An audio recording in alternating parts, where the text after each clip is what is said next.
ফুলেল শুভেচ্ছা দিয়ে বরণ করা হচ্ছে অতিথিদের। আয়োজনে কাচ্চি থেকে শুরু করে জর্দা কি নেই, পুরো দস্তুর যেন বিয়ে বাড়ির আয়োজন। মেহমান যারা এসেছেন সাধারণত তাদের জন্য এমন আয়োজন হয় না, বরং দেখা যায় এমন আয়োজনে বেঁচে যাওয়া উচ্ছিষ্ট খাবারই জোটে তাদের ভাগ্যে। দাওয়াতি এই শহরের গাড়াকলে আটকে পড়া সুবিধাবঞ্চিত শ্রেণী। এমন আয়োজনের মধ্যমণি হতে পেরে উচ্ছ্বসিত, আবেগে আপ্লুত সবাই। জানালেন প্রথমবার এমন আয়োজনে প্রথমবার অংশ হতে পারার অনুভূতি। এই সমস্ত খানা খাইনি, আজকে খাইলাম, ডাবরি খাইলাম, অনেকদিন পরে খাইছি, ভালো লাগছে। আমাদেরকে এরকম দাওয়াত কেউ খাওয়া না, বাইরে আমাদেরকে খাওয়াইতেছে।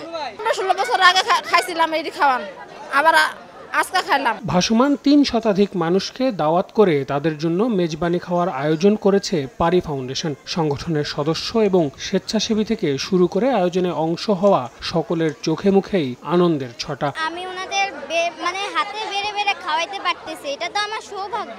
অসহায় মানুষের জন্য কিছু করতে পারি, খুব ভালো লাগে। ওরা আমার গেস্ট, সেটাও কিন্তু আমার একটা বড় ধরনের তৃপ্তি আছে, সেটা আমার মনটা ভরে যায়। মূলত সমাজের বৈষম্য কাটিয়ে সবার জন্য সব আয়োজন সম্ভব, এমন বার্তা দিতেই উত্তরা 12 নম্বর সেক্টরে এই আয়োজনের চেষ্টা, বলছে সংগঠনটি। শহরের এক শ্রেণীর মানুষের কাছে এত পরিমাণ অর্থ, এত পরিমাণ টাকা বা এত পরিমাণ সম্পদ, তা আমরা একটু চাইলেই এই সুবিধাবঞ্চিত মানুষগুলি ভালো থাকে। সবাই যদি মানবিক হই তাহলে একটা সুন্দর সমাজ আমরা গড়ে তুলতে পারবো। সমাজে নিজেদের সভ্য দাবি করা প্রত্যেকের মাঝে সত্যিকার অর্থেই ছড়িয়ে যাক এই সাম্যের বার্তা, কেটে যাক বৈষম্য, এমনটাই প্রত্যাশা সংশ্লিষ্টদের। আল আমিন তুষার, সময় সংবাদ, ঢাকা।